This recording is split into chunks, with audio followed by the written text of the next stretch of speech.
প্রিয় দর্শক, গত কদিন ধরেই আমরা সারা দেশে আওয়ামী লীগের কিছু তৎপরতা কিন্তু দেখতে পাচ্ছি এবং এই তৎপরতাগুলো নিয়ে নানা ধরনের কথাবার্তা হয়েছে এবং কিছু কিছু তৎপরতার সঙ্গে আমরা একটু সহিংসতারও সম্পৃক্ততা দেখছি। প্রশ্ন হচ্ছে যে আওয়ামী লীগের এই তৎপরতা, যে দলটাকে সরকারিভাবে রাজনৈতিক কর্মকাণ্ড এখন যাদের স্থগিত রাখা হয়েছে, যাদেরকে আন্তর্জাতিক অপরাধ ট্রাইব্যুনালে যাদের বিচার করা হবে বলে জানানো হয়েছে, সেই দলটার এই যে তৎপরতা, যা নাকি নিষিদ্ধ কার্যক্রম হিসেবে বিবেচিত হচ্ছে, যারা জয় বাংলা স্লোগান দিচ্ছেন তাদেরকে ধরে নিয়ে যাওয়া হচ্ছে, আওয়ামী লীগের পতাকা উত্তোলন করা যাচ্ছে না কোথাও, এই যখন অবস্থা, তখন তার মধ্যেও আওয়ামী লীগের যে এই কর্মকাণ্ড, বিভিন্ন রকম ঝটিকা মিছিল, এগুলিকে সরকার আসলে কীভাবে হ্যান্ডেল করবে? জুন মাসের 23 তারিখে আওয়ামী লীগের প্রতিষ্ঠা বার্ষিকী ছিল, সেখানেও আমরা দেখেছি সরকার সেটাকে নিয়ে নানা রকম প্রস্তুতিমূলক ব্যবস্থা নিয়েছে, যা নাকি সরকারের দুর্বলতাকেই সারা দুনিয়ার কাছে প্রকাশ করে দিয়েছে। অনেকেই বলছিলেন যে আওয়ামী লীগ কীভাবে রাজনীতিতে আবার ফিরে আসবে, আওয়ামী লীগ কি আবার ফিরে আসতে পারবে? যদি আওয়ামী লীগ ফিরে আসে তাহলে সেটা কি তাদের যে বর্তমান নেতৃত্ব, শেখ হাসিনার যে নেতৃত্ব, তাকে নিয়েই ফিরে আসবে? এর মধ্যে আবার শেখ হাসিনার একটা ঘোষণাও ছিল, তো উনি জানিয়েছেন যে উনি এই বছরের মধ্যে দেশে ফিরছেন। সেটাও কিন্তু আমাদের দেশে রাজনীতির ক্ষেত্রে এক ধরনের নতুন অস্থিরতার জন্ম দিতে পারে বলে কেউ কেউ বলেছেন। তো এর মধ্যে জুলাই এসে গেল।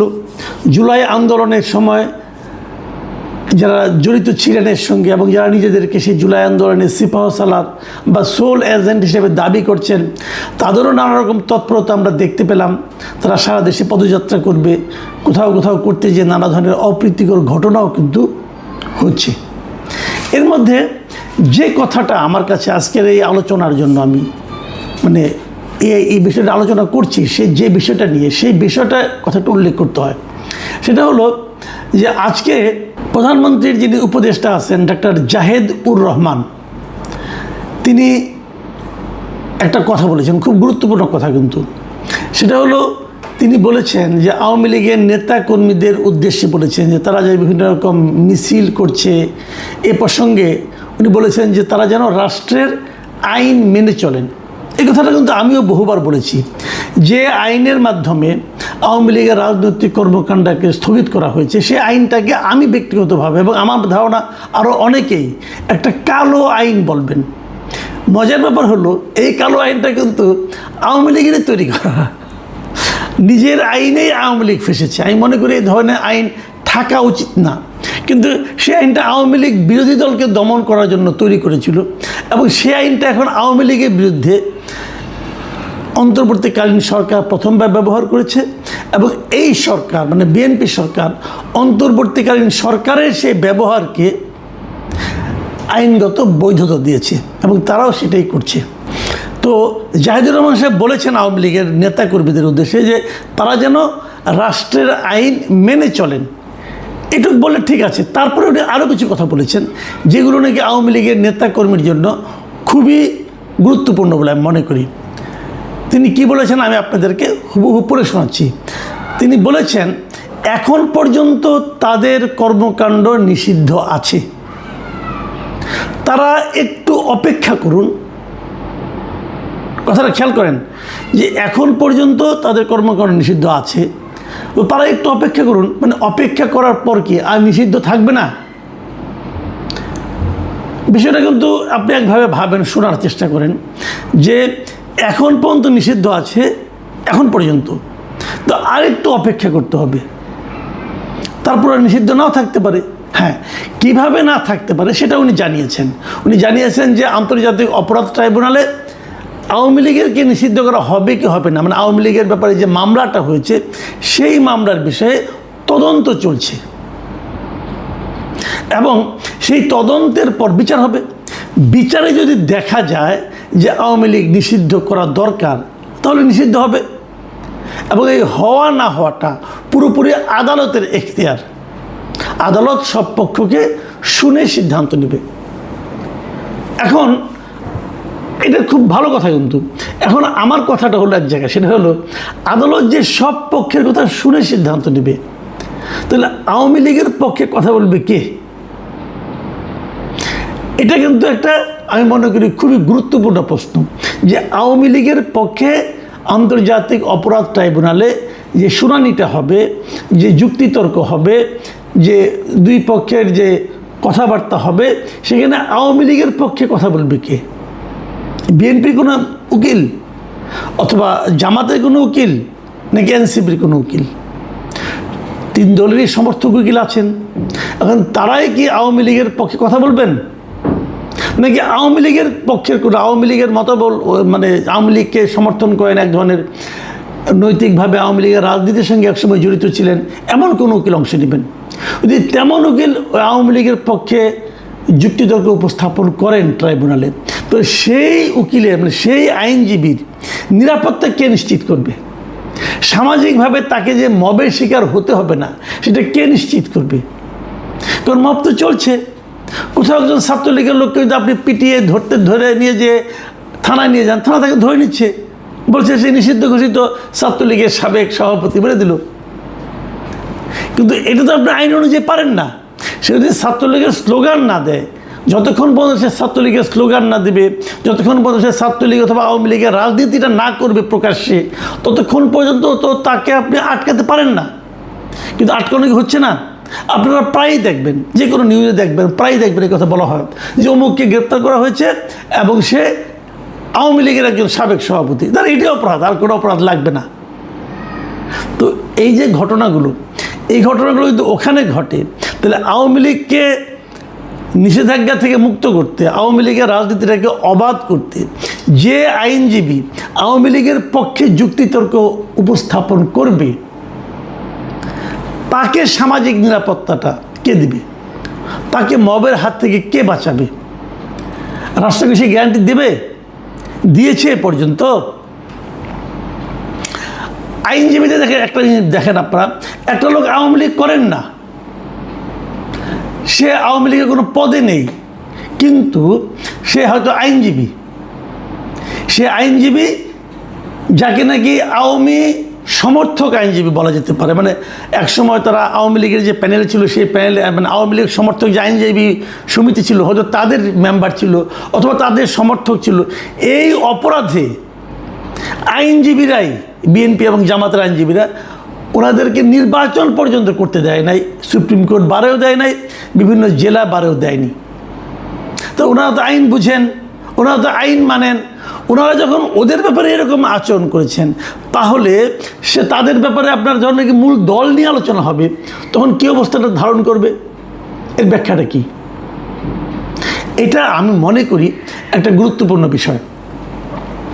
এখন আমরা জেনেছি এর মধ্যে যে আন্তর্জাতিক অপরাধ ট্রাইব্যুনালের যিনি চিফ প্রসিকিউটর আছেন, তিনি জানিয়েছেন যে আওয়ামী লীগের নিষিদ্ধ করার ব্যাপারে, কার্যক্রম নিষিদ্ধের বিষয়ে অলরেডি তদন্ত, ট্রাইব্যুনালের যে তদন্ত সংস্থা আছে তারা তদন্ত করছে। এখন সেই তদন্ত করে তারা কি পাবে না পাবে সেটা তারা ট্রাইব্যুনালকে জানাবে এবং তার উপর ভিত্তি করে এই মামলা চলবে। একটা জরুরি প্রশ্ন, সেটা হলো এই মামলা কতদিন চলবে?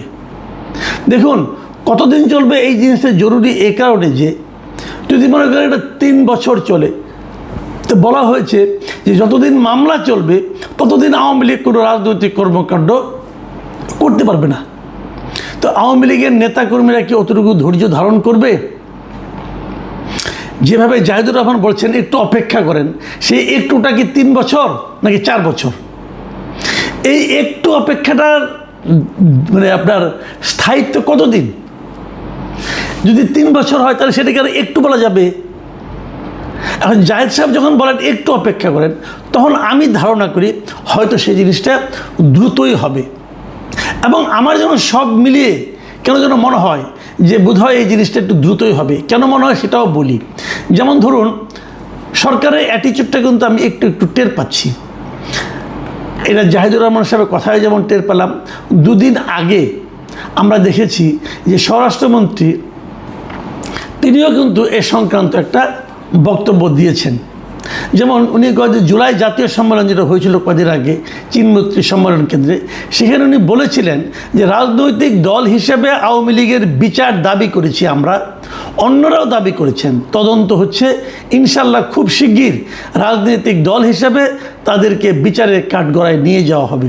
খুব ইতিবাচক দিক, কিন্তু বিচার মানেই কিন্তু ফাঁসি না। বিচার মানে অনেক সময় বিচারের মাধ্যমে অনেক সময় বেকসুর খালাসও পেয়ে যায়। আমি ব্যক্তিগতভাবে যদি আমি যদি বলি আমার কথাটা, আমি কিন্তু আওয়ামী লীগের রাজনীতি নিষিদ্ধের পক্ষে না। আমি আসলে কোনো রাজনৈতিক দলকে নিষিদ্ধের পক্ষে না, তাহলে আমার পার্সোনাল অপিনিয়ন। আমি মনে করি যে রাজনৈতিক দল যখন খারাপ আচরণ করে, সেটা দলের যে ওই সময়ের নেতৃত্ব, সেটা নেতৃত্বের ভুলের কারণে তারা খারাপ আচরণ করে। সারা দুনিয়ায় এই কারণে কিন্তু অনেক রাজনৈতিক দলের নেতৃত্বে পরিবর্তনটা আসে, কেন এই কারণে আসে, এদের আচরণটা ঠিক ছিল না, এই জন্য আসে। তো এখানে তো যদি কোনো ভুল হয়ে থাকে, সেটা তো আওয়ামী লীগের যে নেতৃত্ব তারা করেছে। আওয়ামী লীগ জিনিসটা কি?